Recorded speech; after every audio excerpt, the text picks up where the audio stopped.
더불어민주당 재보궐 참패 이후 당 전열 정비를 위한 과정이 빠르게 진행되고 있습니다. 내일 원내대표가 선출이 되고요. 다음 달 2일 예정된 당대표 출마 대진표도 오늘 확정됐습니다. 우원식, 송영길, 홍영표 의원이 각각 출사표를 던졌는데요. 차례로 만나보는 시간 마련하겠습니다. 먼저 더불어민주당 우원식 의원 전화로 연결합니다. 의원님 나와 계십니까? 네, 안녕하세요. 우원식입니다. 오늘 공식적 당대표 출마 발표하셨는데 일단 네네. 그 이유 또 각오 먼저 들어보죠. 네, 저희가 지금 처한 당의 위기를 민생으로 정면 돌파하겠다 이런 생각으로 출마했습니다. 예. 4.7 재보궐은 정말 뼈아픈 성찰을 안긴 선거인데요. 민주당은 국민에게서 멀어져 있었고 또 삶의 현장에서 떨어져 있었습니다. 국민의 기대와 희망에 큰 상처를 입힌 그 잘못을 우리가 바로잡겠다 그런 각오이고요. 국민께서 민주당이 갈 길을 알려줬는데 엉거주춤해서는 안 된다고 생각을 했고 국민들의 절대다수 의들과 함께 국민 삶의 현장에서 뛰어온 제가 당대표가 돼서 민주당이 승리하고 국민이 승리하는 길을 만들어 나갈 수 있다 이렇게 생각을 하고 열심히 뛰도록 하겠습니다. 예.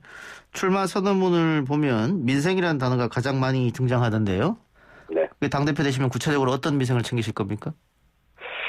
저는 그 불공정 불평등이 불러온 양극화 그러다 거기에다가 덧붙여서 코로나까지 국민의 삶은 정말 절체절명의 위기입니다. 예. 그리고 부동산 폭등으로 결과 지어진 부동산 정책의 실패 여기에 LH까지 붙어서 정말 국민들이 실망과 분노를 한 것이거든요. 예. 이 문제를 해결해야 되는 것이죠. 벼랑 끝으로 내몰린 국민의 먹고 사는 문제를 해결하는 것이 정치의 가장 중요한 역할이고 지금이 바로 그때라고 생각합니다. 예. 그럼 하나씩 제가 여쭤보겠습니다. 자, 당장 코로나 말씀하셨으니까 이 손실보상제 소급 적용 문제입니다. 네. 손실보상제는 뭐 여야가 문제가 없이 합의가 됐는데 소급 적용을 하냐 안 하느냐. 근데 이 부분에 대해서 선거 전에 기재부에서 굉장히 난색을 표현했거든요. 그런데 기재부가 생각이 바뀌진 않을 테고 당대표 되시면 어떻게 기재부를 설득하실 생각이십니까? 저는 설득하려고 합니다. 예. 설득하는 게 아니고 이렇게 하지 않으면 안 된다고 생각해요. 예. 우리 국가재정의 부채율이 OECD 국가 중에서 가장 건전한 나라 중에 하나거든요. 예. 그런 반면에 가계부채는 가장 심각한 나라 중에 하나고요. 예. 재정을 건전하게 이렇게 유지하는 이유는 우리 국민들의 위기, 지금과 같은 위기를 극복하는 데 쓰기 위해서 하는 것이지 예. 그것 자체를 그냥 자랑하려고 하는 게 아닙니다. 예. 그래서 재정은 그것 자체가 화수분이 아니라고 재정 당국이 얘기하는데 국민의 인내 역시 화수분이 아니거든요. 예. 그래서 국민이 낸 세금을 이런 위기 때는 국민들에게 돌려주는 것이 상식이고 그리고 이것을 소급 적용이라고 하는데 소급 적용이 저는 아니라고 생각합니다. 예. 작년 코로나 발생 이후에 지금까지 누적된 손실이지 과거의 손실이 아니거든요. 예. 진행형의 손실이고 앞으로도 계속 쌓여갈 손실입니다. 그래서 다는 하지 못한다고 하더라도 이렇게 피해를 보고 있는 분들이 국가가 나를 그래도 보호하고 있구나. 이런 느낌이 들 정도는 해야 된다. 그게 국가의 당연한 도리다. 이렇게 생각을 합니다. 예. 근데 조금 있으면 개각이 이루어질 것 같습니다만 홍남기 부총리가 바뀌긴다 이런 얘기도 있고 결과는 두고 봐야겠습니다만 지난번 이낙연 대표 체제 때 홍남기 부총리가 여러 가지 재난지원금부터 시작해서 소급 적용 문제까지 굉장히 강한 투로 반대를 했단 말이죠. 네네. 그거를 충분히 이렇게 하면 안 된다고 설득 플러스 할 수 있으시다 말씀이네요. 네, 국민의 민심과 가장 가까이 닿아 있는 데가 우리 당입니다. 당은 늘 국민과 접촉하고 있고 국민의 그 어려운 목소리를 늘 듣고 있거든요. 예. 국민들이 그걸 요구하고 있습니다. 그래서 당으로서는 당연히 그런 주장을 하게 되는 것이고 그것을 관철시켜 나가야 되는 것이죠. 예, 알겠습니다. 자, 부동산 정책도 한번 보죠. 네. 출마 선언문 보니까 이사 대책 기조를 흔들림 없이 지키겠다 이런 대목이 눈에 띄던데 네. 여러 전문가들이 큰 기조는 그대로 가더라도 세밀한 부분은 조정이 좀 필요하지 않느냐 이런 조언을 좀 주던데 후보님 생각은 어떠세요?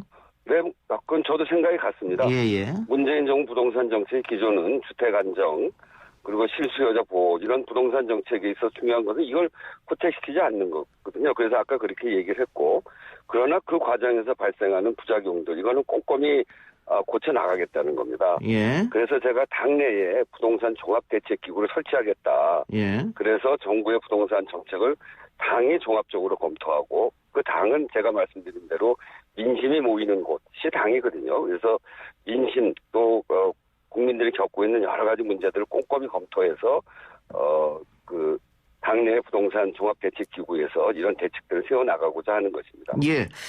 그런 점에서 제가 한 가지만 좀 예, 말씀하십시오. 예. 우리 이제 당대표 후보들이 내세우는 공약들이 있거든요. 예. 그런 점들에 대해서는 저는 좀 걱정이 됩니다. 어허. 송영길 후보의 LTV, DTI 그 규제 완화 90%는 예. 부동산 가격을 현상 유지 또는 상승을 전제로 하는 것이거든요. 예. 기존 다주택자 차익 실현을 돕는 정책의 우려가 있습니다. 예. 90% 빚으로 부동산을 살 경우에 집값을 90% 빚으로 부동산을 살 경우 예. 집값을 떨어뜨리는 정책은 어떤 정부도 펼치는 것이 불가능한 상황에 부닥치게 될 것입니다. 예. 그리고 우리 홍영표 후보의 종부세 12억 그것을 완화하겠다는 공약 그것도 강남 3구 국민의힘과 다를 바 없는 대연정 공약이라고 봅니다. 예. 그 강남 3구 90% 입주민의 그런 민원을 들어주면서 현재 우리 지지층 청년층과 무주택자들은 소외감을 느끼게 만드는 정책 그건 저는 안 된다고 생각합니다. 그런 점에서 예. 촘촘하게 마련된 투기 방지와 개발 이익 환수 방안은 지키되 내 집 한 채를 가지고 싶은 평범한 소망을 이루어질 수 있도록 그런 주거 사다리를 저희 당의 그 종합대책기구를 통해서 꼼꼼하게 만들어 나갈 생각입니다. 근데 지금 어쨌든 지금 정부의 부동산 정책이 대출을 너무 묶어놨기 때문에 네. 1가구 1주택을 원하는 사람들도 서울에서 집을 살 수가 없다. 뭐 다른 지방은 문제가 없겠습니다만 서울 같은 경우는 그렇다. 이런 주장도 있던데요. 그런 거는 좀 풀겠다는 겁니다. 아까 제가 말씀드린 그 부분은 푸는데 송영길 의원처럼 90%까지 이렇게는 하지 않겠다 이 그건 말씀이에요. 너무 과도하죠. 예, 알겠습니다. 지난번에 이거 80%까지 풀었다가도 난리가 났었거든요. 예. 예, 그래서 그 과정에서 발생한 부작용은 꼼꼼히 고쳐나가겠다는 것이고요. 그것을 어느 정도 수준에서 하는 것이 맞을까라고 하는 것은 당의 부동산 종합대책기구를 마련해서 민심을 잘 수렴해 가면서 전문가들의 그 협조를 얻고 같이 머리를 맞대서 그런 방안을 마련해 가겠다는 것입니다. 예. 최근 선거 패배의 원인을 여러 사람들이 이야기하는데 그중에 초선 의원들이 패배 원인 중 하나가 조국 사태였다 이렇게 얘기하면서 민주당 지지층들에게 굉장히 비난을 많이 받았습니다. 뭐 문자 폭탄도 받았는 것 같던데 그러다 보니까 다른 의원들이 이게 지도부에서 문자 폭탄 이렇게 하는 거는 막아줘야 된다 이런 얘기까지 나왔거든요. 의원님 이 부분은 어떻게 보십니까? 네, 하여튼 과거 당신과 민심 사이에서 괴리가 있었던 거, 또 그리고 생각이 조금 다르다고 국민들이 지적하는 부분에 대해서 철저히 살펴보고 반성해야 될 것은 반성하는데 이렇게 예. 문자를 특히나 욕설까지 포함해서 하는 것은 저는 적절치 않다고 예. 생각합니다. 예. 단지 이런 문제를 해결해 가는 것은 그런 문제 지적과 함께 방향이 있어야 되는데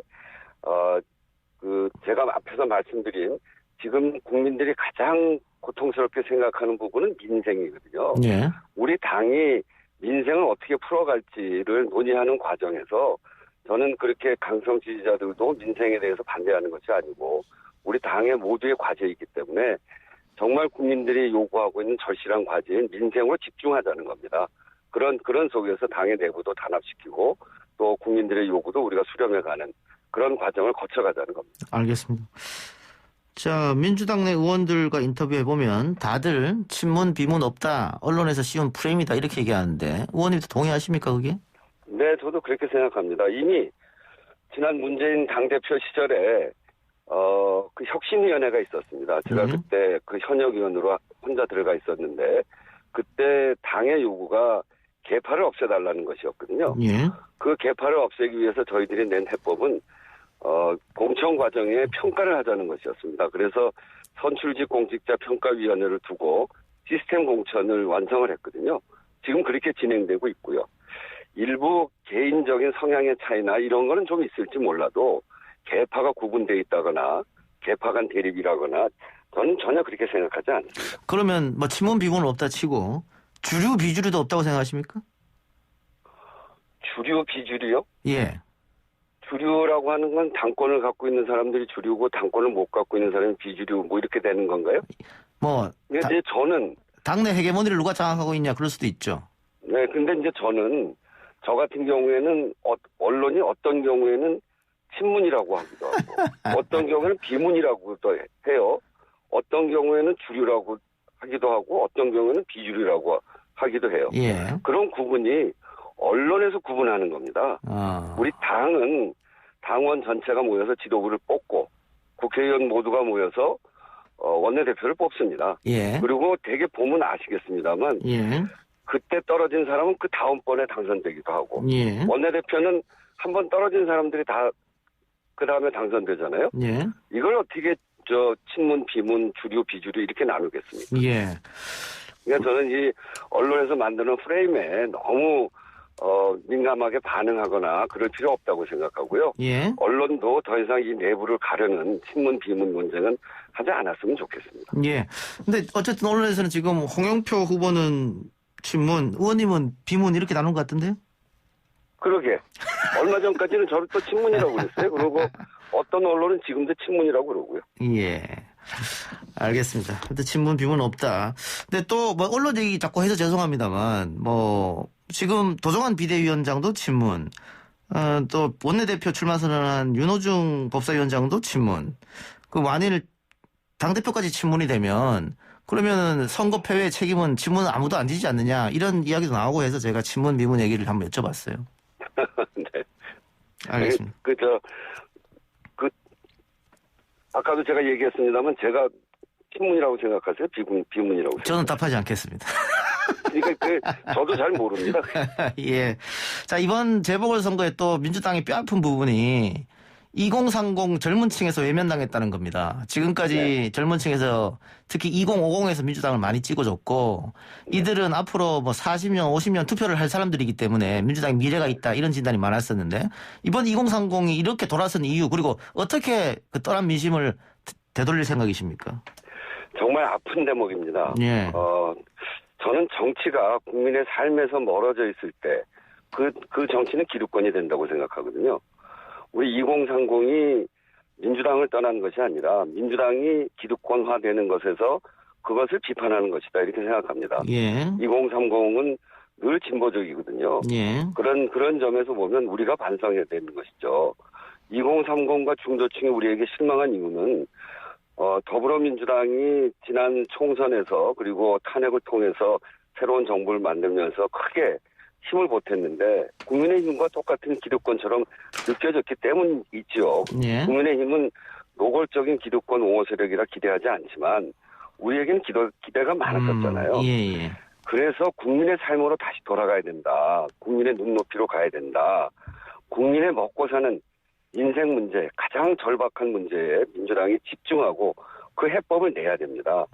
가장 그런 속에서 지금 이 상황에서 가장 불안하고 미래에서 희망을 찾기 어려운 2030 세대가 다시 희망을 가질 수 있도록 국민들의 민생, 사회적 약자를 보호하는 그런 일에 민주당이 집중하자. 그래서 민생 개혁이 중요하다고 제가 이야기하는 겁니다. 알겠습니다. 자, 그 진보 인터넷 사이트에 보면 이 상임위 배분 문제 두고 굉장히 많은 이야기들이 나오고 있습니다. 박안주 후보가 원내대표 선거 나가면서 상임위 배분 얘기를 다시 들고 왔고 국민의힘에서는 선거에 심판받았으니까 법사위원장을 다시 달라 이렇게 하고 있는데 당대표 되시면 이 문제를 가장 먼저 해결해야 되지 않겠습니까? 어떻게 보세요? 법사위원장을 달라고 하면 예. 20대 아무 일도 못했던 정말 처참했던 국회에 대해서 철저히 반성해야 됩니다. 예. 저는 제가 을지로위원회를 오랜 기간 동안 했는데 국민의 먹고 사는 문제와 관련해서 사회적 약자들을 보호하는 법안에 대해서 국민의힘이 정말 많은 방해를 했어요. 예. 이를테면 가맹점의 불공정 문제가 굉장히 심각하잖아요. 예. 가맹사업 공정화에 관한 법을 만들어서 가맹점주들에게 가맹 본사와 교섭을 할 수 있도록 교섭권을 주자. 그건 못 만들었습니다. 그렇게 국민들의 먹고 사는 문제, 이 불공정하고 억울한 일들 이런 거를 해소하는 법안을 만드는데 제가 원내대표하면서 그 얘기 굉장히 많이 했습니다. 그때 예. 상대 원내대표가 한 얘기가 뭘 그렇게 구질구질한 얘기를 하냐. 예. 그렇게 응답을 했어요. 그분들한테 법사위원장을 주면 정말 이런 그 민생에 꼭 필요한 법안들 통과시킬 저는 자신이 없어요. 아하. 그러니까 20대 그 국회 일하지 않는 국회로 다시 돌아가자고 하는 건 그건 그렇게 할 수가 없는 겁니다. 예. 단지 지난번 우리 원구성 협상할 때 우리가 일방적으로 다 하겠다고 그러지 않았습니다. 예.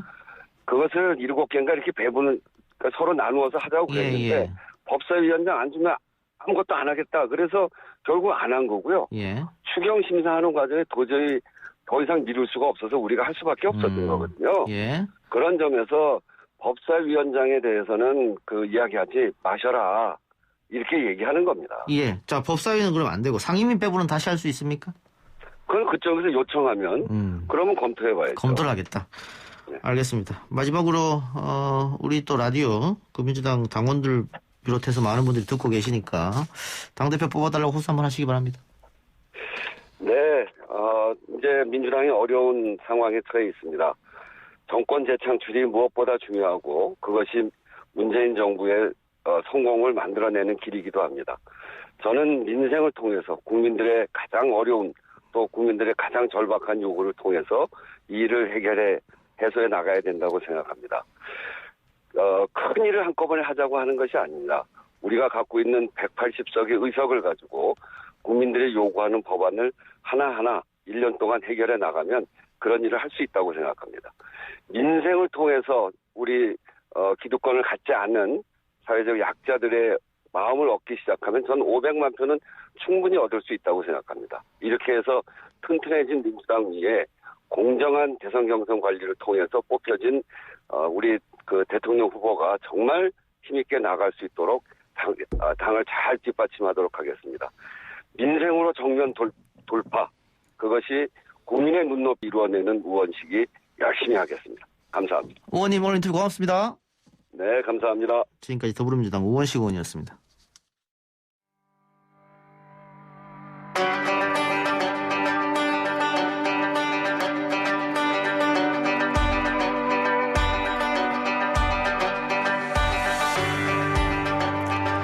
매일 우리 이동형의 뉴스 정면승부 다음 시간을 책임져주는 프로그램이 있습니다. YTN 뉴스가 있는 저녁이죠. YTN 뉴스가 있는 저녁이 2주년을 맞이했다고 합니다. 그래서 오랜만에 이분을 모셨습니다. 변상욱 앵커 어서 오십시오. 네, 안녕하십니까. 예, 어느덧 뉴스가 있는 저녁이 2주년을 맞이했네요. 예, 그렇습니다. 세월이 참 빠릅니다. 예, 소감이 어떠십니까? 글쎄요, 먼저 고맙다는 인사부터 청취자 여러분들, 시청자 여러분들께 드려야겠죠. 예. 사실 YTN 뉴스에 합류하기 전에는 라디오나 팟캐스트, 유튜브를 넘나들면서 자유롭게 취재하고 또 논평하고 하던 기자였는데 예. 이게 카메라 앞에서 정규 뉴스 앵커를 제대로 할 수 있을까 걱정이 많았습니다. 예. 그래도 여러분들의 성원에 힘입어서 여기까지 왔고 이런저런 또 성과들도 조금은 있어서 감사한 마음이고요. 그런데 진짜 힘들긴 되게 힘듭니다. 예. 방송 생활 38년 중에 2년 한 건데 그거에 몇 배는 뛴 것 같은 느낌이 들죠. 이거 뭐 아이템 회의부터 시작하면 굉장히 일찍 나오셔가지고 하셔야 될 거 아니에요? 예, 실제로 아침에 한 9시, 10시부터는 뉴스를 계속 뒤지고 있다가 예. 회사에 오는 시간은 1시쯤입니다만 예. 또 그때부터 9시까지는 정신없이 달려야 되니까요. 예. 시청률도 그 YTN 프로 중에서 꽤 높죠? 글쎄요, 그건 제가 얘기하기는 좀 그렇습니다만은 처음에 왔을 때보다 많이 올라간 건 사실이어서, 감사한 마음입니다. 예. 자, 2년 진행하셨는데 그동안 인상 깊었던 점이나 기억나는 게 있습니까? 진행을 이제 맡은 앵커니까 예. 각 분야의 뉴스들을 다 점검하고, 이제 YTN 뉴스는 물론 읽어보지만 다른 언론들의 뉴스도 다 읽어봅니다. 사실 상당히 눈이 아플 정도로 읽어보는데 그렇게 읽다 보니까 정말 가짜 뉴스도 많고 우원식 의원 얘기했지만 엉뚱한 프레임도 정말 많고 예. 맥락 없이 그냥 단순하게 나가고 마는 그런 뉴스도 많고 해서 이게 언론으로서 이게 국민들한테 책무를 다하지 못해서 정말 죄송하다는 얘기 많이 하고 그래서 더 챙겨서 하나라도 더 팩트 체크하고 맥락도 더 전해드리려고 애를 씁니다만은 사실 많이 부족하고요. 예, 그렇습니다. 혹시 보이지 않는 뭐 외압이라든가 압력이라든가 왜 그런 걸 다뤘느냐라든가 이런 거 있습니까? 그런 거는 이제 댓글로 많이 읽어보죠. 댓글로. 예. 뭐 저한테 얘기하는 거는 뭐 날카롭게 비평해주는 뭐 주변에 언론학자들도 많고, 예. 예, 방송 경력자들이 많으니까 예. 뭐 비평도 듣는데 댓글을 꼼꼼히 씁니다. 그 정면 승부 댓글 제가 웬만한 건 다 읽습니다. 지난번에 다 못 읽은 게 하나 있는데 그거는 선거 방송. 그건 뭐 워낙 많이 몇백 개가 달려서 그건 예. 다 못 읽었지만 예. 제가 간간히 주말에 몰아듣기 하고 예. 그다음에 동접자 수도 가끔 봅니다. 예. 그다음에 유튜브 조회수 점검하고 댓글도 읽고 그렇게 여러분과 함께하고 있습니다. 출연만 못하지. 고맙습니다. 예. 네. 지난 선거 방송은 뭐 역대급으로 많이 들어왔기 때문에 2만 명이 넘게 들어오셔서 함께 하셔가지고 실시간으로. 지금 조회수가 한 30만 가까이 간 것 같은데요. 예. 예. 거기 그렇게 써 있던데요. 뭐 민주당 대표할 사람들은 여기 댓글을 제대로 읽고 이동영 시간에 귀 기울여 듣고서 그대로만 하면 된다고. 그래요. 근데 2년 진행하면서 그 힘들 때도 있었지 않습니까? 예. 약간 위기라고 할까요? 뭐 어쨌든. 그렇습니다. 뭐 역시 진심이 제대로 전달 안 될 때가 제일 그렇죠. 마음이 예. 아프고 예. 또는 그런 것들은 뭐 맥락을 따져서 설명을 갖다가 충분히 서로 하면은 소통할 수 있는 문제인데 일단 진영으로 일단 갈라져 있으니까 예. 남의 진영 얘기는 뭐 들을 필요조차 없다고 그렇게 이제 하면서 사회가 점점 좀 각박해지는 거를 이제 지켜보니까 예. 되게 그럴 때가 안타깝고 그럴 때 뭔가 힘이 됐으면 뭔가 조금이라도 도움이 됐으면 하는데 그런 점에서 힘이 미치지 못하면 또 안타깝고 예. 그런 것들이 힘들죠. 뭐 저도 비슷한 경험을 한 사람으로서 그래요. 저는 이 스태프들 라디오 제작진한테 좀 미안한 감이 있더라고요. 예. 뭐 저의 문제 때문에 뭐 항의 전화 받고 뭐 이렇게 그렇게 그렇죠. 해서 같이 일하는 분들한테도 여러 가지 뭐 생각이 있을 것 같아요. 고맙기도 하고 미안하기도 그렇습니다. 지금으로서는 어떻게 보면은 뭐 본의 아니게 서로들 전쟁터에 내던져진 그런 상황이기도 합니다. 그래서 그러나 그런 때일수록 서로를 돌아보고 자기의 마음을 너무 단단해지지 않도록 자꾸 이제 챙겨 나가는 것이 중요하겠죠. 알겠습니다. 유튜브 보이는 라디오로 인보미님께서 YTN 중 유일하게 믿고 보는 뉴스 변앵커님 감사드립니다. 이런 댓글 주셨고요. 또 성님께서 YTN 양대산맥 변상욱 이동경 적겨주셔서 고맙습니다. 예, 근데 오늘 뉴스가 있는 저녁 2주년을 맞이해서 특별한 시간을 마련했다고 하는데 어떤 겁니까? 뭐 지난 2년간의 에피소드나 변화들을 이제 정리해 보는 시간이 있고요. 역시 하이라이트는 오늘 AI 변상국 앵커가 등장을 합니다. 그래요? 예. 예. 저는 대충 알겠더라고요. 왜냐하면 호흡이나 리듬 같은 걸 제가 아니까. 근데 예. 여러분들은 분간을 하실지 모르겠습니다. 예. 아무튼 한번 꼭 보시면서 시청하시면서 내가 얼마나 분별력이 있는가도 한번 판단을 해보시고 또 밖에서 애청자 시청자들 많이 만났습니다. 예. 그래서 야단도 듣고 그 얘기도 전해드립니다. 20대 대학생이 뉴이저를 꼭 보는데 라디오로 본다 그러더라고요. 깜짝 놀랐습니다. 예. 예, 그래서 이동영 시간부터 쭉 해서 20대 대학생이 계속 듣는다 그래가지고 예. 대학생은 오히려 유튜브를 듣는 거 보는 거 아닌가 했는데 안 그런 사람들도 꽤 있더라고요. 예. 알겠습니다. 오늘 기대해 보겠습니다. AI. 자, 그리고 우리 프로그램 매일 들으시니까 아시겠습니다만 저희가 방송사상 최초로 미얀마 민주화 투쟁 지지연대 선언을 계속 하고 있습니다. 예. 오늘도 할 예정이고요. 예. 변상욱 앵커도 어떻게 같은 마음이시죠? 저는 지금 뭘 하나 준비하고 있습니다. 예. 글을 하나 쓰고 있는데 일단 밀크티 동맹. 예. 예, 그러니까 중국을 상대하는 태국과 대만과 홍콩과 인도 예. 그리고 이제 여기에 미얀마가 들어가죠. 예. 중국이 워낙 미얀마의 민주화를 지금 방해하는 역할을 맡고 있어서 그다음에 미얀마의 수박 중국이 미얀마 수박을 농간을 부려가지고 미얀마의 경제를 흔드는 여기에 대한 이제 미얀마 농민들의 반대 운동 이런 것도 좀 준비하고 있는데 아무튼 항상 미얀마 사태 지켜보면서 응원하고 있습니다. 예. 알겠습니다. 자, 뉴스가 있는 저녁 2주년 축하드리고요. 마지막으로 한마디 하시기 바랍니다. 예. 뭐 날이 날이는 만큼 02로 걸려오는 전화 있으면 꼭 받으십시오. 청취율 조사 기간입니다. 그때 받고 나면 꼭 보험 전화나 부동산 전화라고 실망들 하시는데 예. 며칠 더 꾹 참고 받으셔가지고 이동영의 뉴스 정면 승부 변상욱의 뉴스가 있는 저녁 청취하신 이야기 꼭 전해주십시오. 네, 고맙습니다. 예, 지금까지 변상욱 앵커였습니다.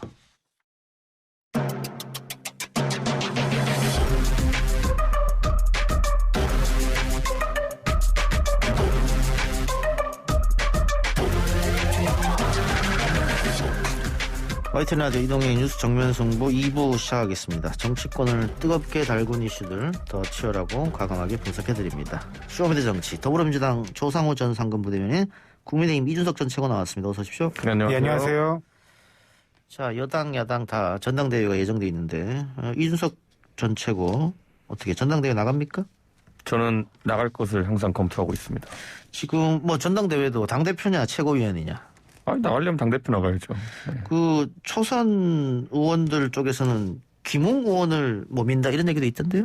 그렇죠. 그런데 뭐 그거야 김웅 의원이 출마 의지가 강하기 때문이고 예. 저도 지금 상황에서 이게 저희가 단일성 지도 체제라고 해가지고 예. 대표가 사실상의 모든 권한을 휘두르는 체제를 지금 갖고 있는데 예. 원래 원래 대선을 앞두고는 집단 지도 체제로 가기도 합니다. 그래서 예. 그것의 성격에 따라 가지고 저랑 김웅 의원님이 원래 같은 팀이거든요. 예. 저희 팀이 최고의 결과를 내는 방향으로 선택할 겁니다. 집단 지도체제가 된다면, 예. 근데 초선 당대표론에 대해서 그 당내 반발은 없습니까? 특히 중진들 사이에서 뭐 대놓고 말은 못하겠습니다만. 이미 이 당은 예. 뭐 성공적이지 못했지만은 영선 당대표 만들어본 당입니다. 예. 황교안 대표. 예. 예, 그렇기 때문에 저는 뭐 초선이기 때문에 안 된다 이런 논리는 먹히지 않을 것이고요. 저는 기본적으로 지금 중진 의원들이 과연 이번에 선거 과정을 통해 새롭게 편입된 2030 지지층을 그대로 흡수할 수 있을 것인가에 대해서 굉장히 의구심이 많습니다. 그렇기 때문에 이번에 저희가 서울시장 보궐선거에서 보여준 거거든요. 전통적 보수층에 더해가지고 2030층을 끌어안지 못하면 선거 이길 수 없다. 그리고 그것의 위력을 보여준 첫 번째 선거였기 때문에 저는 당연히 거기에 강점에 있는 젊은 초선 후보들의 약진이 예상됩니다. 알겠습니다. 자, 국민의힘 이야기 조금 이따 다시 물어보고 민주당은 당장 내일 원내대표 선거가 있죠. 네네. 그리고 5월 2일 날 전당대회 예정돼서 당대표를 뽑을 테고 마찬가지 최고위원도 함께 뽑을 텐데 예. 원내대표 선거는 뭐 지금 양강 싸움입니다만 네네. 한쪽으로 좀 기울어진 거 아니야 결과는 뭐 이런 얘기도 있어요. 네, 뭐 기자 여러분들 사이에서 예. 그 구체적으로 접촉해본 결과에 따라 뭐 이런 설왕설래 얘기들이 나오고 있는 것 같은데요. 어찌됐건 국회의원들이 스스로 뽑는 거거든요. 예. 그래서 국회의원 한 분 한 분이 굉장히 어떻게 보면 고도의 정치적 판단을 내리시는 분들이라서 마지막까지 한번 지켜봐야 될 것 같습니다. 예. 근데 당심과 민심은 다르지 않느냐 뭐 네. 이런 이야기도 있던데 어떻게 보십니까?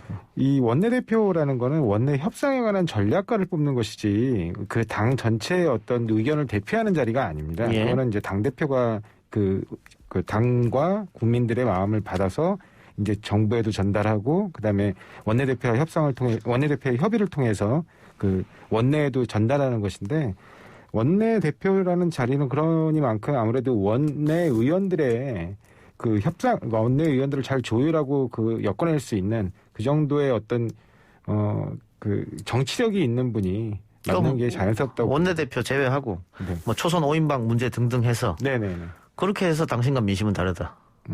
네, 뭐 당신과 민심이 다르다는 그런 지적들 뭐 일부 있을 수 있고요. 뭐 그다음에 당원들이 근데 하나같이 그렇게 이른바 초선 오적이라고 지칭하면서까지 이렇게 막 원색적 비난을 이렇게 쏟아내는 당원들이 있었는데 그분들이 당 전체 당원들의 의사를 대표한다고 생각하지 않거든요. 예.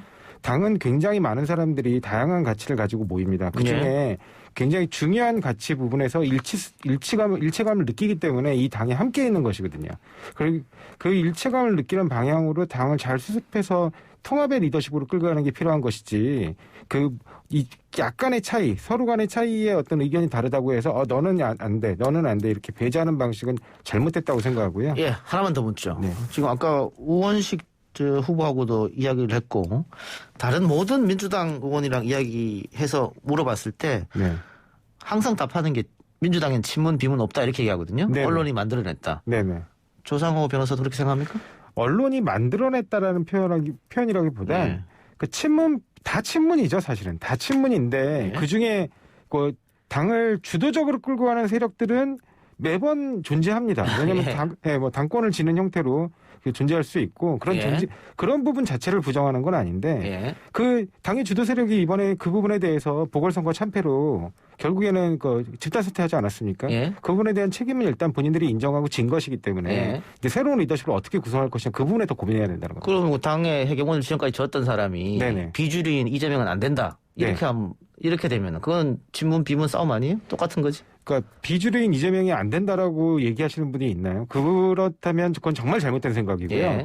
그러니까 당내에는 굉장히 많은 다양한 주자들이 있고 그다음에 그 부분들이 다 어떻게 하면 그 지지를 끌어모아서 국민들을 하나의 어떤 의사의 총량으로 합해줄 수 있도록 노력해야지.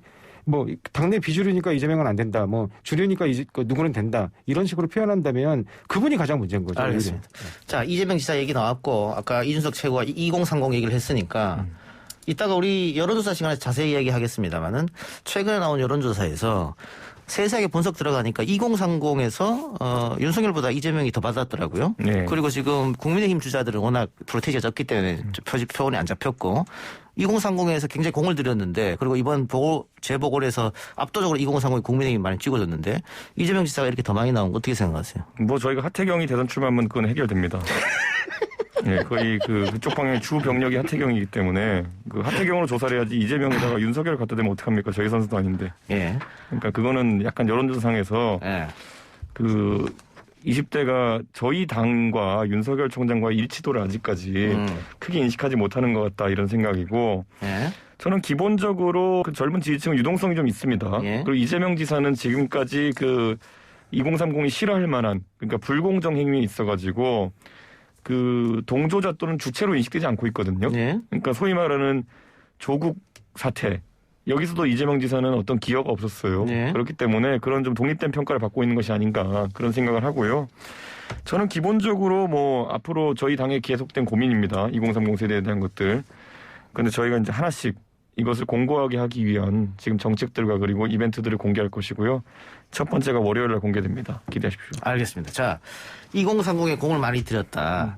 특히 하태경, 이준석 최고 공 많이 들은 쪽이 페미니즘 같은 그쪽 부분입니다. 그쪽 부분인데 그럼 민주당은 뭐 하느냐? 최근에 김남국 의원이 이제 남경 여경 문제 남자 기동대 대원들이 역차별 받는다. 이 문제를 꺼냈다가 또 논쟁이 되기도 했고 인터넷에서. 그런데 제가 그 민주당 의원 몇몇 얘기 들어보니까 이런 얘기하면 민주당에서 아예 안 먹힌다. 어떻게 보면 저 지난번에 이준석 최고가 말한 성역이다. 그 부분은.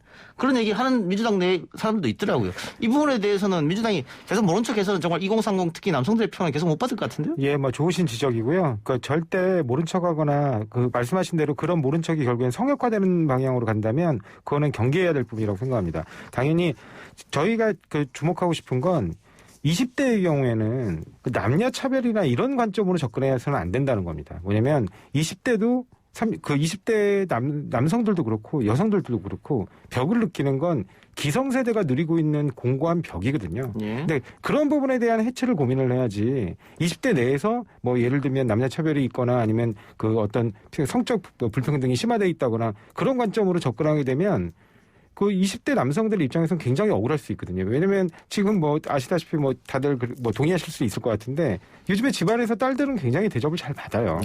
굉장히 그리고 그 과거하고 달리 뭐 그 남성 우월 문제 때문에 고통받는 아이들이 그렇게 저는 그렇게 많지 않다고 생각을 합니다.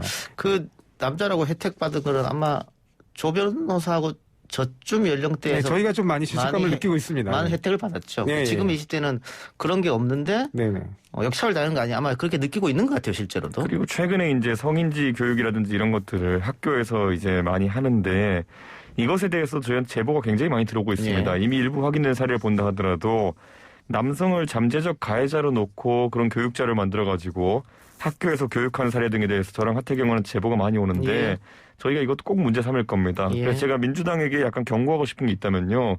이번에 20대의 72.5%라는 출구조사 결과를 보고 혹시 놀라셨다면은 앞으로 3, 4년 뒤 지금의 고등학교에 있는 10대가 올라와가지고 투표를 하게 되면요.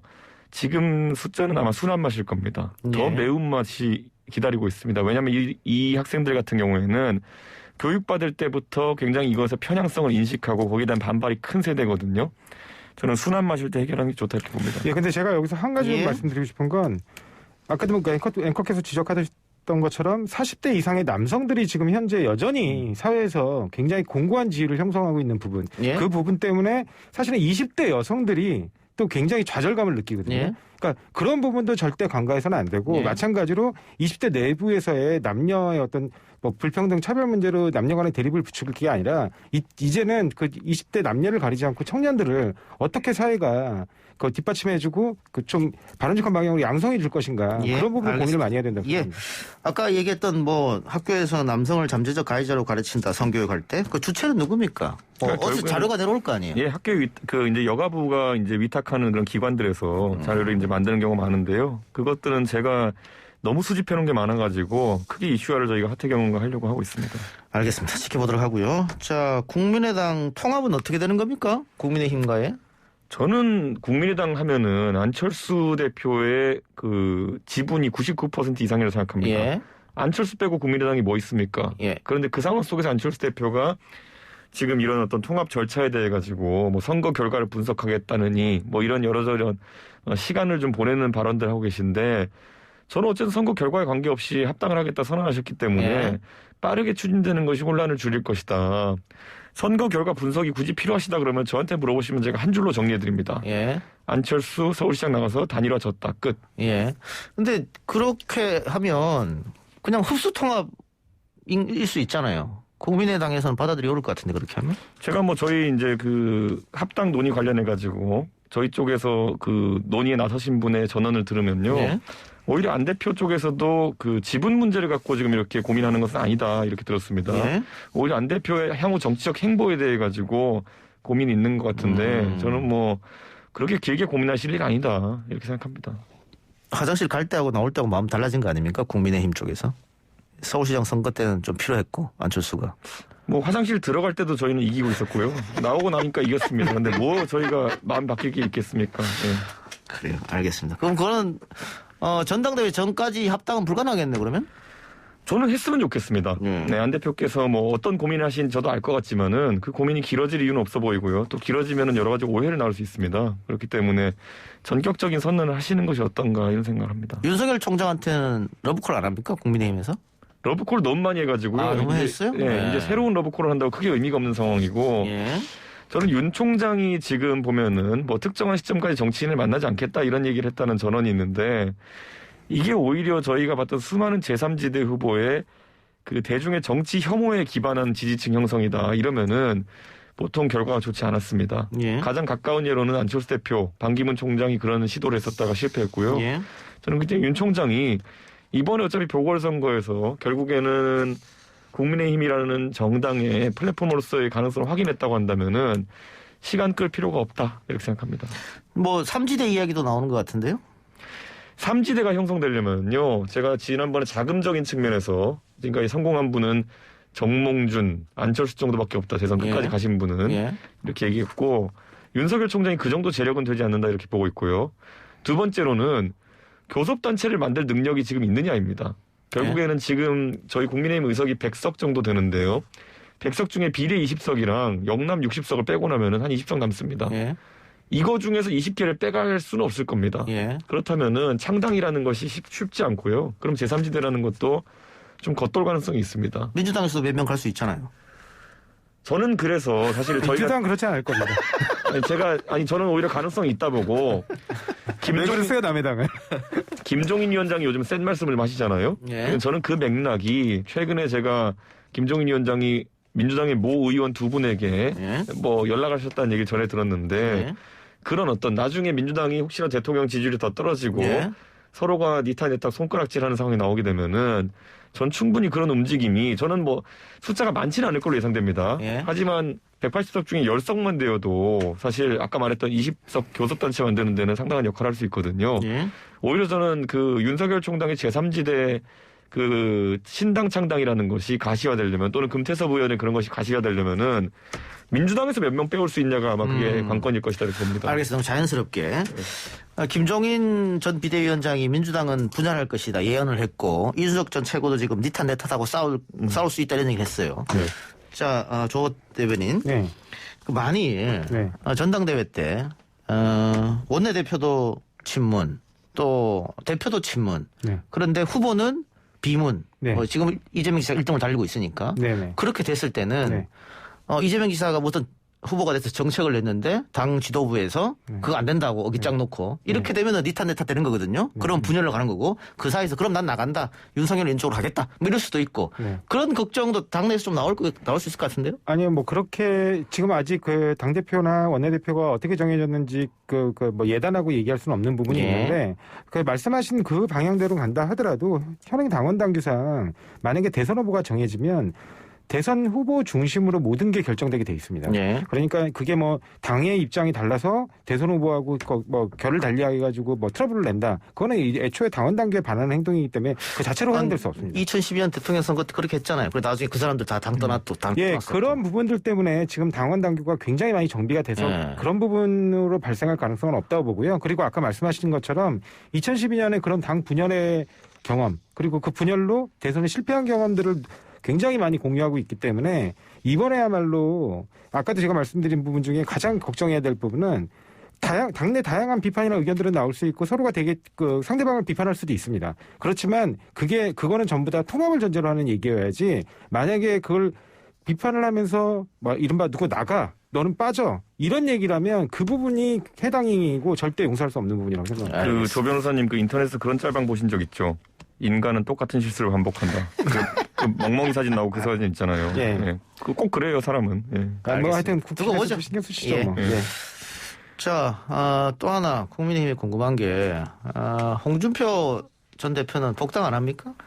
저는 개인적으로 복당 찬성입니다. 예. 왜냐하면 저분 밖에 있다고 해가지고 뭐 사실 뭐 저희와 생각을 다르게 하실 것 같지는 않고요. 예. 다만 여러 정치적 상황 때문에 그렇게 하고 계신 건데 저분이 이번에 김종인 체제에 대해서 굉장히 반대 의견 내시다가 예. 또 어느 순간에 이제 선거 끝나고 난 다음에는 본인의 판단이 틀렸다는 것을 또 인정하셨거든요. 예. 저는 뭐 그런 쿨한 모습은 보기 좋습니다. 그러면 어쨌든 이번 전당대회 끝나고 새로운 지도부 체제에서 복당 원회가 있을 거 아니에요? 아마도 그럴 것 같습니다. 왜냐하면 지금 밖에 계신 분들이 좀 몇 명 계시거든요. 근데 그분들에 대해서 일괄로 판단해야 되고 홍준표 대표는 어쨌든 저희 당의 대선 후보도 지내고 대표도 2번 지내신 분인데 그분을 안 받으면서 윤석열이나 금태섭에게 문호를 열겠다. 이거는 약간 좀 문제가 되는 부분이 있습니다. 알겠습니다. 두 분 말씀 오늘 여기까지만 듣죠. 지금까지 조상우 전 민주당 상근 부대변인 이준석 국민의힘 전 최고였습니다. 고맙습니다. 예, 감사합니다.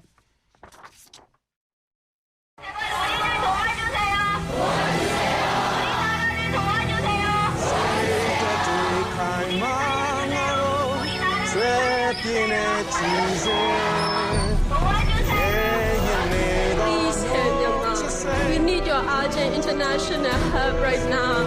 Oh, make it a better place for you and for me and the entire human race. There are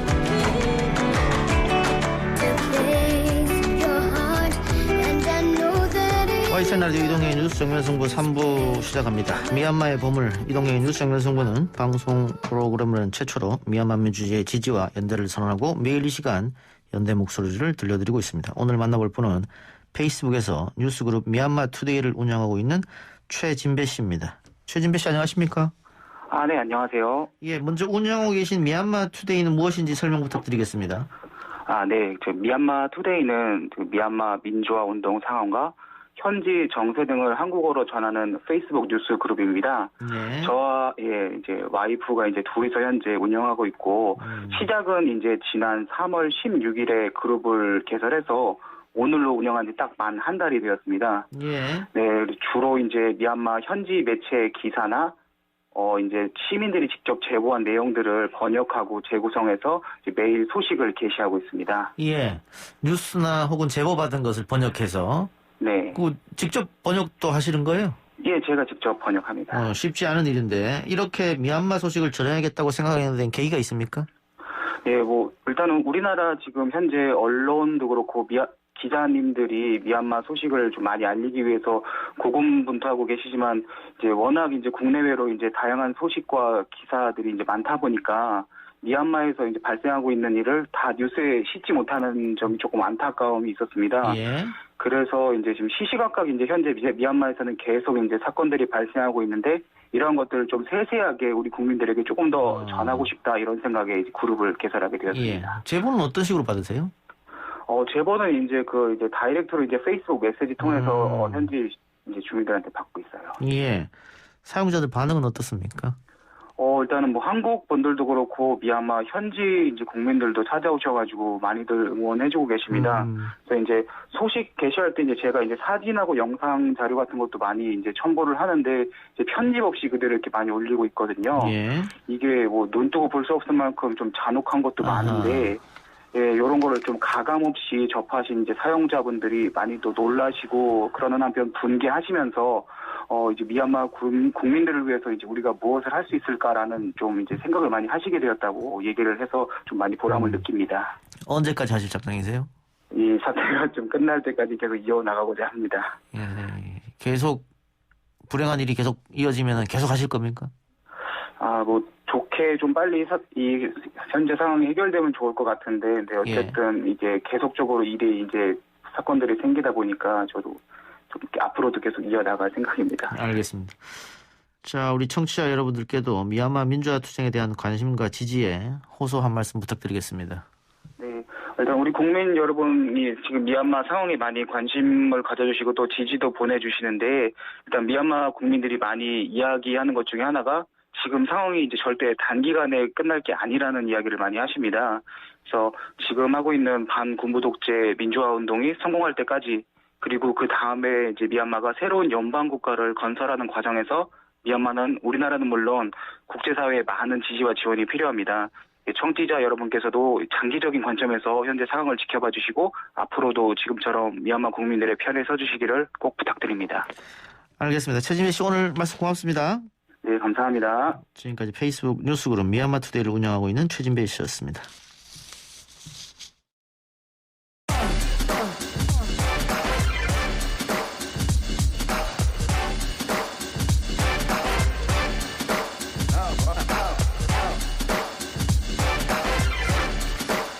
여론조사를 통해 민심을 읽어보는 시간입니다. 민심은 숫자다. 최영일 시사평론가, 오피니언 라이브 윤희용 센터장 나왔습니다. 어서 오십시오. 네, 안녕하세요. 지난주 4.7 재보궐선거를 전후로 조사한 문재인 대통령의 국정수행 지지율이 나왔죠?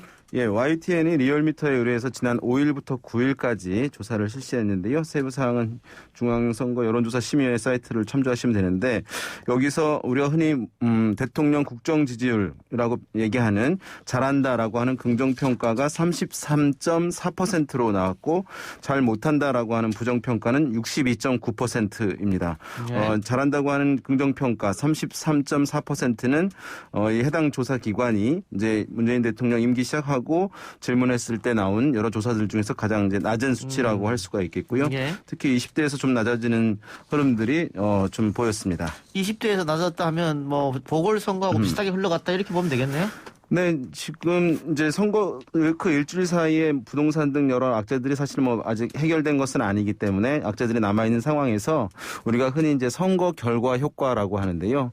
선거 결과가 끝나게 되면 그 선거 결과가 어느 한쪽으로 이제 기울어진 결과로 명확한 결과가 나오게 되면 그것이 다시 민심에 사람들의 인식에 영향을 주는 이제 현상들이 많이 나타납니다. 그러니까 다수가 현 정부가 잘 못하고 있구나라고 하는 평가를 하고 있구나라는 것을 확인한 사람들이 그 응답에 또 동조해서 추가적으로 높아지는 현상들이 나타나는데요. 지금 최근 이제 선거 결과 후에 또 최저치 기록한 것은 뭐 선거 후 효과도 일정 부분 반영된 게 아닌가 생각됩니다. 최 평론가는 어떻게 봤어요? 네, 지금 뭐 본 그대로죠. 5일부터 9일 조사기 때문에 그 사이에 딱 7일 재보선 당일이 끼어 있습니다.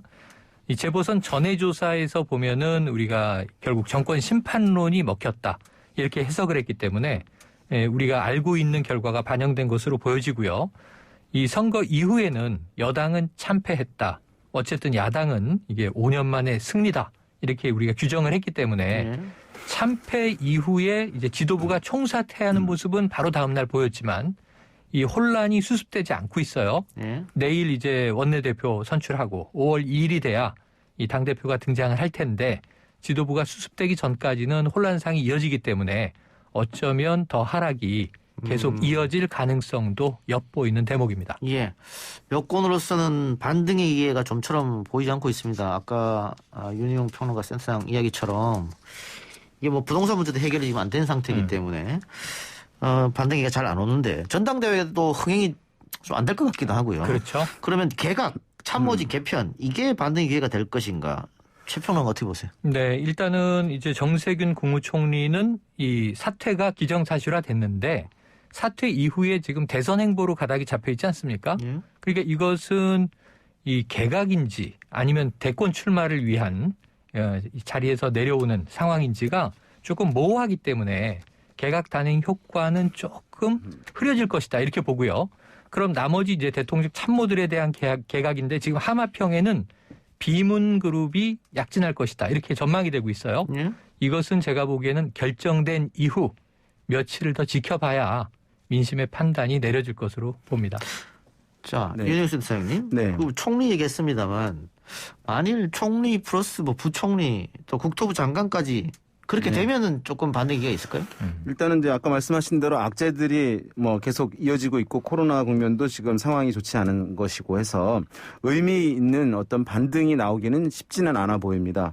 다만 그래도 우리나라 국민들이 어떤 변화를 인식하는 데 있어서 정책 기조의 변화보다는 그것들은 이제 효과가 나타나려면 상당한 시간이 소요되는 데 비해서 어쨌든 장관 등 주요 인물들을 교체를 하게 되면 뭔가 바뀐다, 변화한다라고 하는 인식을 주는 데는 가장 또 효과적인 측면도 있거든요. 그리고 선거 결과에 대해서 대통령이 어쨌든 그 결과에 대해서 반응을 한다는 의미도 일정 부분 있을 것이기 때문에 어떤 뭐 의미 있는 급상승, 뭐 대전환, 지지율의 대전환 뭐 이런 것들이 나타나기는 쉽지는 않지만 추가적인 하락폭을 일정 부분 제약하는 그런 효과는 있지 않을까 생각됩니다. 예. 자, 대선 주자 지지도 살펴보죠.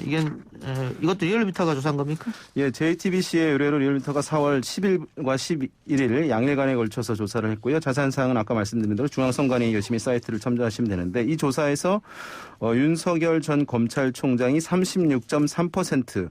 로 나왔고요. 이제 그다음에 2위가 이재명 경기지사가 23.5%, 그다음에 이낙연 전 대표가 12.3%로 나왔고 다음으로 안철수 대표 5.1%, 홍준표 전 대표 4.9%, 추미애 전 법무장관 3.2%, 김종인 전 위원장 0.6% 순으로 나왔습니다. 예. 하나 더 있죠, 조사한 게. 네, 이제 엠브레인 퍼블릭과 케이스테 리서치 등 4개의 조사기관이 지난 12일부터 14일까지 조사를 했는데요.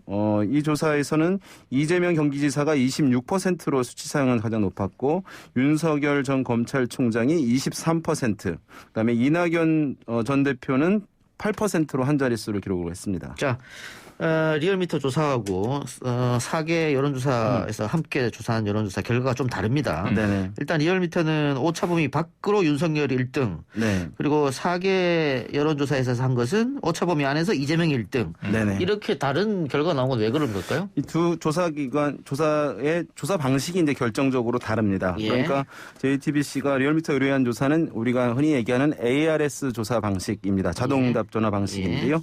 그다음에 두 번째로 말씀드린 것은 이제 사람 면접원이 하는 전화 면접 조사인 것인데 이것이 왜 조사 결과의 차이를 가져오냐라고 하면 ARS 조사 같은 경우는 우리가 마케팅 뭐 이런 이제 전화를 많이 받으신 분들은 아시겠습니다만은 상당히 관심이 있어야지 끝까지 응답을 하는 특성을 보입니다. 그냥 그러니까 끊어버리죠. 기계음이니까. 상당 부분 예. 많은 분들이 끊어버리는 경우들이 많고요. 그러니까 뭐 좌우에 정치에 대해서 상당히 관심이 많고 이제 정보가 많으시고 이른바 뭐 정치 고관여층이라고 불리는 분들이 응답을 하는 부분이고 또 어떤 때는 또 보수적 성향의 응답들이 더 많이 표집된다라고 예. 얘기도 하고 있습니다. 그런 효과가 아마 윤석열 전 총장이 이제 30% 중반대까지 나오는 효과를 전 총장이 나오는 결과를 이제 이야기했고 사람 면접원이 하게 되면 이제 정치에 관심도가 좀 떨어지는 낮으신 중간층에 있는 분들도 상대적으로 많이 표집되는 특성을 보입니다. 거기서는 이제 이재명 지사가 윤석열 전 총장보다는 이제 수치상은 뭐 오차범위 내긴 합니다만은 3%포인트 높은 수치를 가져왔습니다. 자, 그럼 어쨌든 뭐 두 개 여론조사에서 결과는 다릅니다만 공통적인 것은 이재명 윤석열 투톱이다. 네. 투톱 체제다. 뭐 이렇게 보면 되겠네요. 아니 간단하게 양강구도다. 양강구도다. 양강구도가 당분간 깨지기가 어려운데요. 예. 잘 보시면 지금 이제 5월로 접어듭니다. 지금 5월 2일에 민주당의 이제 당권 주자, 당대표가 결정이 되고 나면 예. 민주당이 뭐 이 지지율을 회복하든 못하든 민주당은 이제 지도부가 굳혀지게 되는 거고요. 예. 대선 체제로 쭉 가는 겁니다. 예. 그러면 이제 내부의 변화가 없다면 외부 변수인데 외부 변수는 야권 통합 변수밖에 없거든요. 근데 야권 주자가 지금 모두 다 국민의힘이든 아직 등장도 하지 않은 제3지대든 아니면 이제 지금 합당을 한다고는 하지만 시간 끌고 있는 이 안철수 대표의 국민의당이든 모두 다 윤석열 전 총장을 중심으로 놓고 움직이고 있어요. 예. 아직 한마디도 정치 선언을 안 했는데도 그래요. 예. 정치 선언하면 이제 더 쏠림 현상은 심해질 거고. 예. 그래서 6월, 7월까지 지금 양강 구도의 변화가 없다면 민주당은 지금 규정대로라면 9월에 대선 주자 경선 시작해야 되거든요. 예. 이렇게 보면은 양강 구도가 지속될 가능성이 높고요. 그 외에 하반기에 어떤 변수가 있을 것이냐. 지금 우리가 코로나의 터널을 빠져나가는 것 외에 문재인 정부가 지지율을 최대한 높여서 레임덕을 막기 위한 민심을 얻기 위한 싸움을 하는 것 외에 지금 대권 주자의 변수가 별로 보이질 않습니다. 네. 알겠습니다. 자, 어쨌든 양강 체제는 계속 갈 것이다. 이낙연 의원의 지지율은 그러면은 앞으로 좀 더 하락할 네. 가능성은 있다 이렇게 보여지네요. 지금 이제 제가 보기에는 침몰이 시작이 된 거고요. 다시 부상할 가능성은 매우 희박하다. 이렇게 봐야겠고요. 예. 이 자리를 메우러 이 틈새를 보고 들어오는 새로운 주자가 정세균 국무총리가 될 것이다. 이렇게 봐야 되겠죠. 자, 윤희용 센터장도 동의하십니까? 네, 이낙연 전 대표는 대선 레이스의 동력을 사실 이어가기가 쉽지 않아 보이는 그런 상황이고요.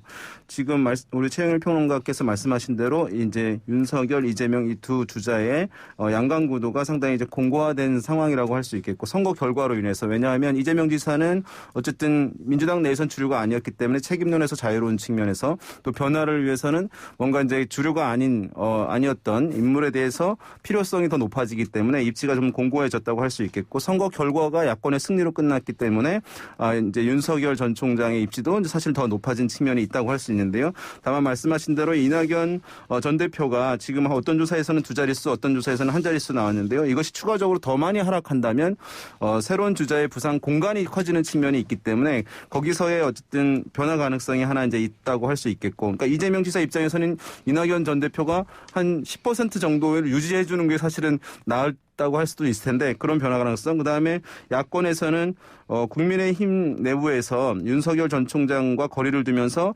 내부에서 우리 경쟁력을 키워서 자체 주자를 키워보자라고 하는 아마 프로젝트가 기획이 아마 한 2, 3개월 실시가 될 가능성이 있어 보이는데 그 과정에서 새로운 주자가 부상되냐 그렇지 않냐에 따라서 또 윤석열 전 총장의 입지도 다소간 영향을 받을 가능성은 있어 보입니다.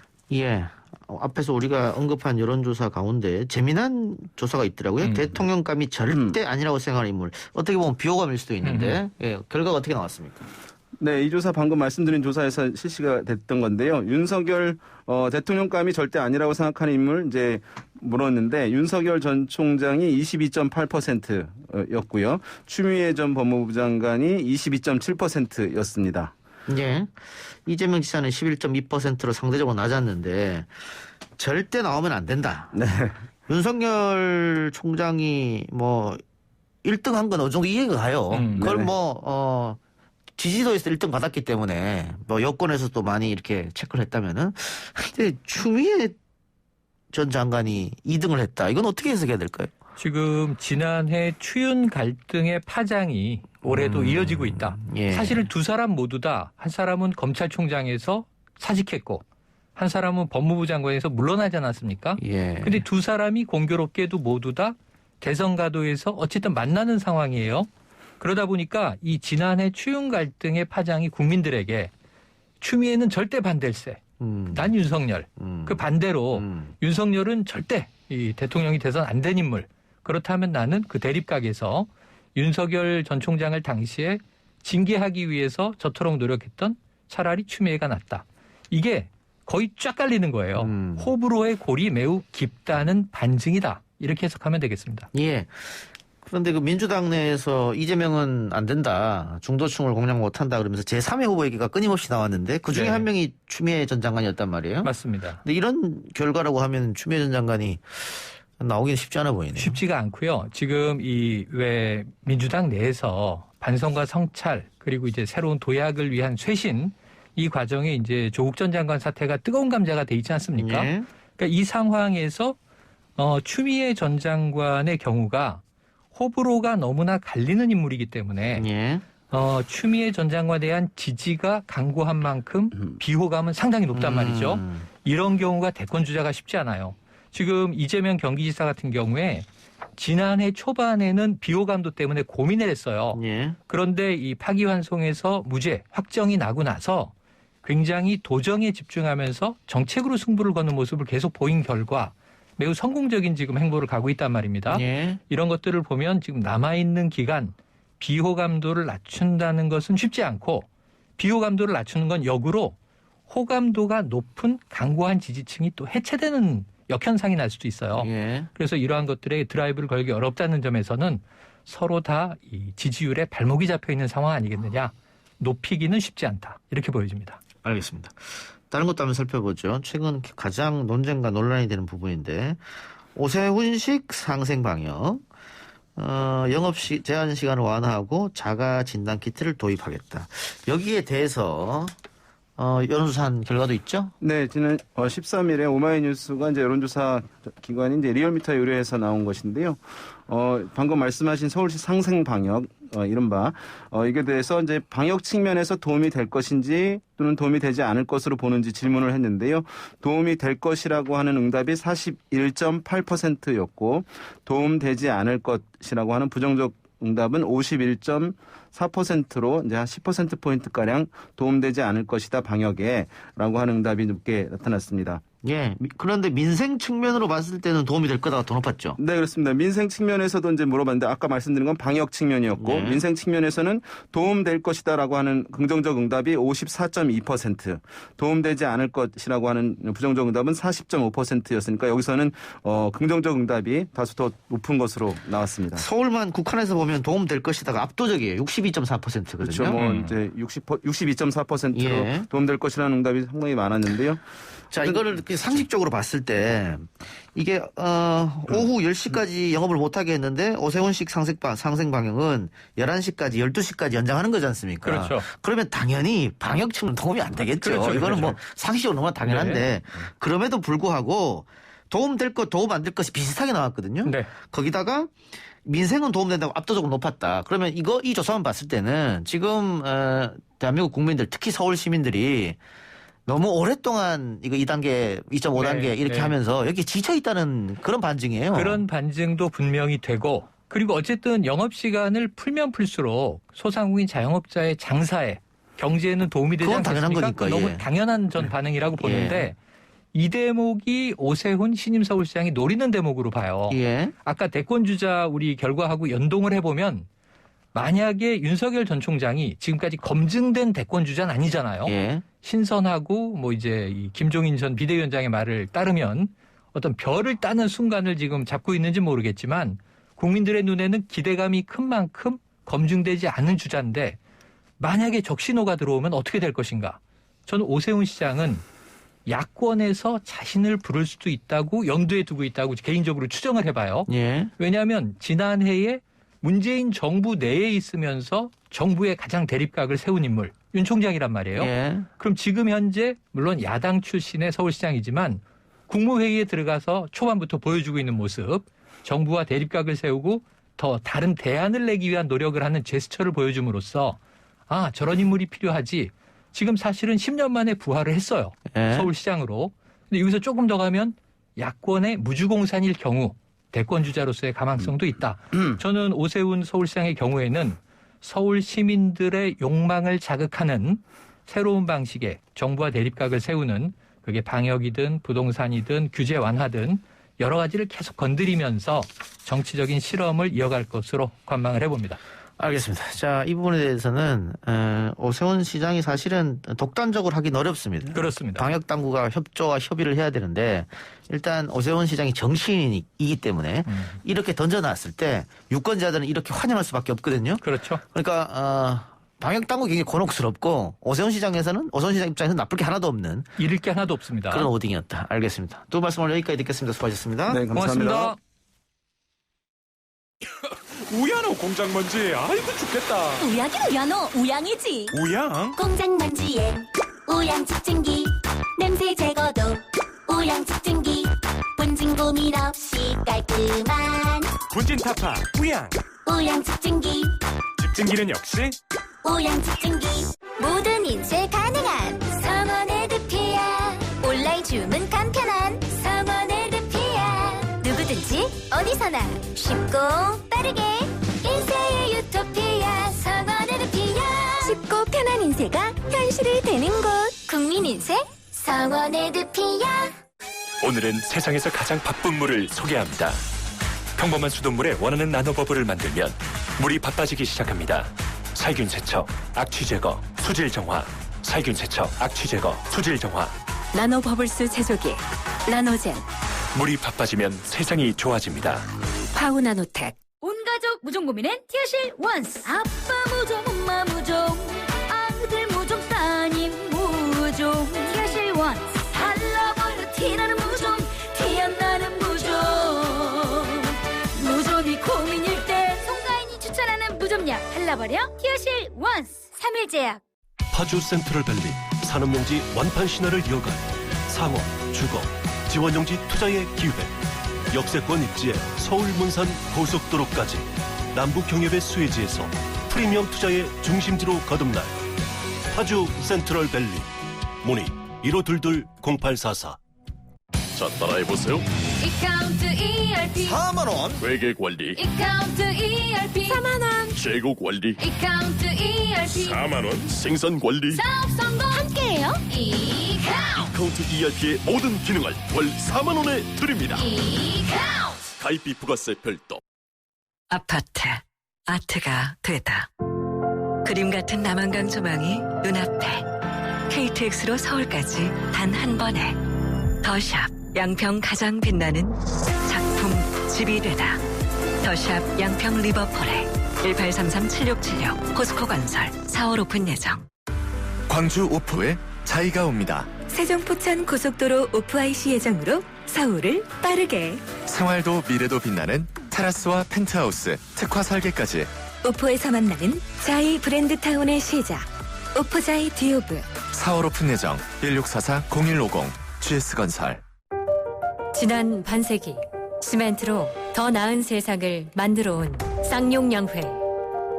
이제 환경사업과 함께 지속 가능한 미래로 나아갑니다. 변화를 위한 쌍용양회의 새 이름 Creating Environments.